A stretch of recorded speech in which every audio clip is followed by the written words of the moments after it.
Welcome to series Addict. Today, we're heading deep into the dusty backroads and sun-baked fields of the American South to revisit one of the most iconic, free-spirited, and downright entertaining shows of the late 1970s and early 1980s. A series where car chases defied gravity, moral lessons came with a wink, and two cousins in a bright orange Dodge Charger became cultural legends. This is the Dukes of Hazzard.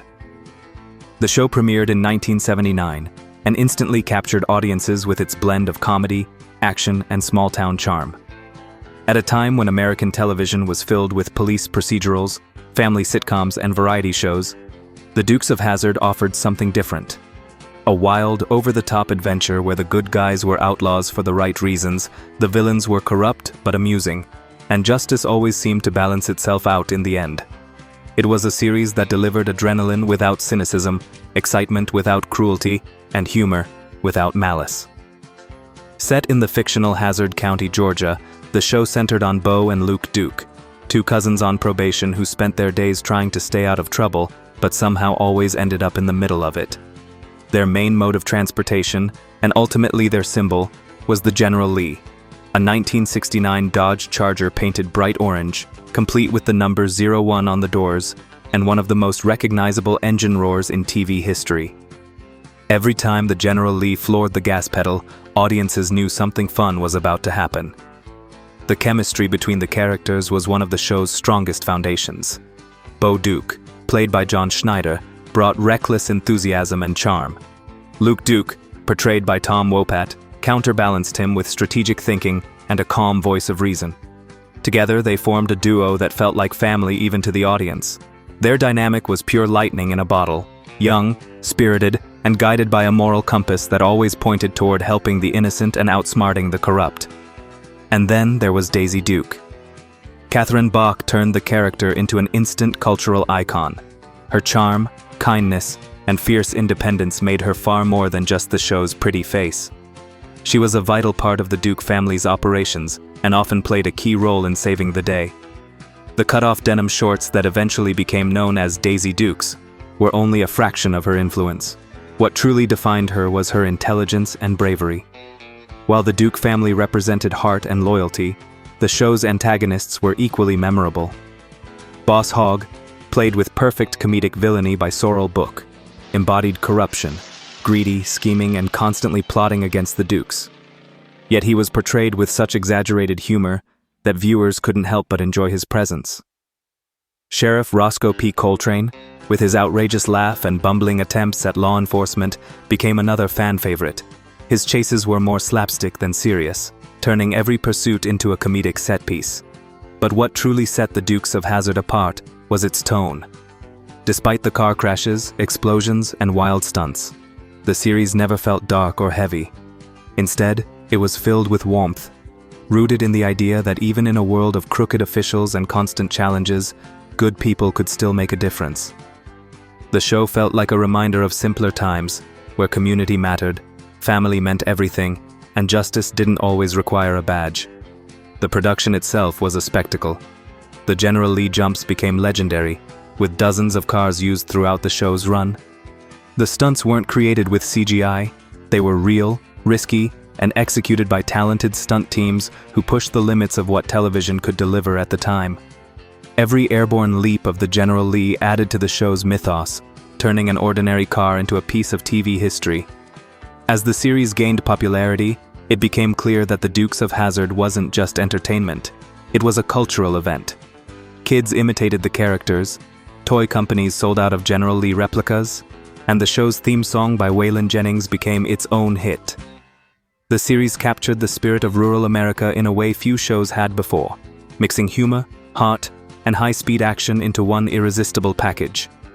But beyond its surface-level charm, the show also offered subtle commentary on independence, community, and resistance against abuse of power.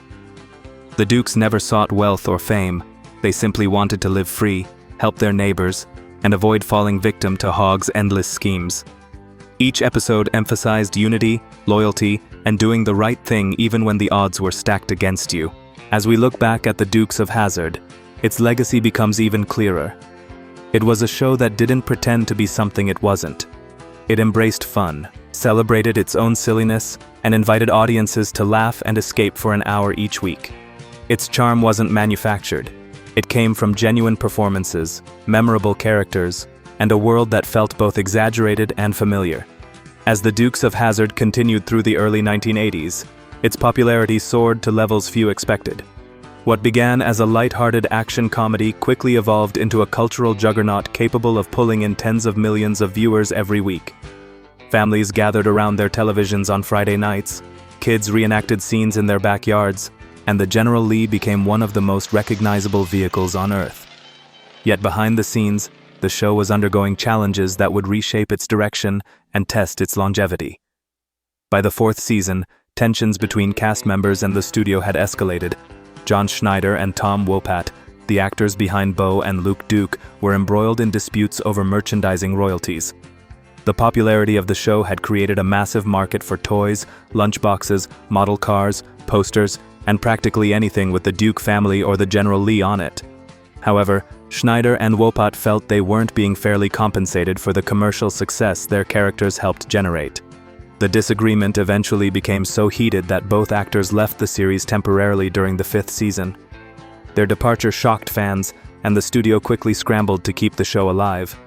In their place entered Coy and Vance Duke, two cousins written into the story as temporary replacements. While the actors tried their best to maintain the spirit of the original characters, audiences never fully connected with them.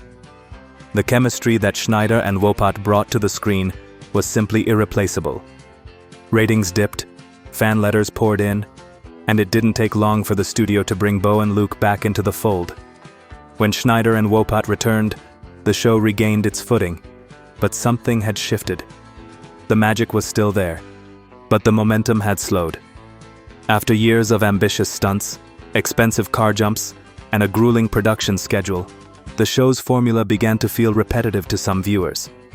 Yet, despite the challenges, the Dukes of Hazzard remained a top performer for CBS throughout much of its run. It maintained a sense of fun and adventure that audiences could rely on week after week. The show's influence extended far beyond television ratings. Daisy Duke continued to rise as a cultural symbol of confidence and charisma. Boss Hogg and Roscoe P. Coltrane became household names, and their exaggerated villainy added a theatrical charm that made even their most absurd plans entertaining. Uncle Jesse represented the heart and soul of the Duke family. His wisdom and moral grounding provided emotional balance to the high-octane chaos surrounding the cousins. Each character, elevated by distinctive performances, helped build a world that felt cozy, consistent, and full of heart. Another cornerstone of the show's legacy was its music. Waylon Jennings didn't just narrate the series, his voice became its identity. His iconic theme song, Good Ol' Boys, carried the spirit of rebellion and free living that defined the Dukes themselves. Through his narration, Jennings added personality, humor, and authenticity, bridging the gap between the fictional world of Hazzard County and the real American South that inspired it.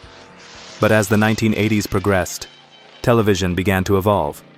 Audiences wanted more complex narratives, higher production values, and fresh premises. The Dukes of Hazzard, with its episodic structure and familiar rhythm, started to feel like a relic of an earlier era. After 7 seasons and 147 episodes, the show aired its final chapter in 1985. It wasn't canceled because audiences stopped caring, but because the landscape of television was changing around it. Still, the legacy of the series didn't end there. Instead, it took on a second life. Reruns introduced new generations of fans to Hazzard County. Conventions, memorabilia shows, and cast reunions kept the spirit of the Dukes alive. The General Lee became a prized collector's item, and replicas appeared at car shows around the world. In the years that followed, the franchise expanded into TV reunion movies, video games, and a 2005 theatrical film that reignited interest, even if it divided longtime viewers. Over time, the show also became a subject of cultural examination.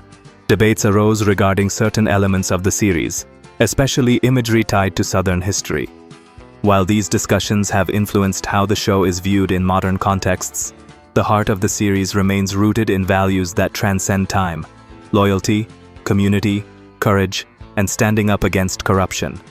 The Dukes of Hazzard was never about politics or division. It was about family, freedom, and the belief that doing the right thing matters, even when the odds are stacked against you. Looking back today, the series stands as a landmark of its era. Its blend of comedy, adventure, and country charm created something truly unique.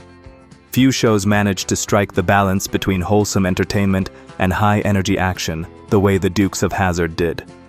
It was a series that didn't take itself too seriously, invited viewers to laugh along, and offered a weekly escape into a world where good always triumphed over greed. The legacy of the show isn't just measured in its ratings or merchandise sales.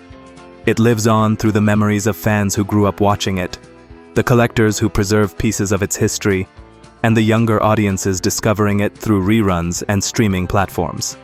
The Dukes of Hazzard remains a testament to the power of simple storytelling done with sincerity and charm. And that brings us to the end of our journey through Hazzard County.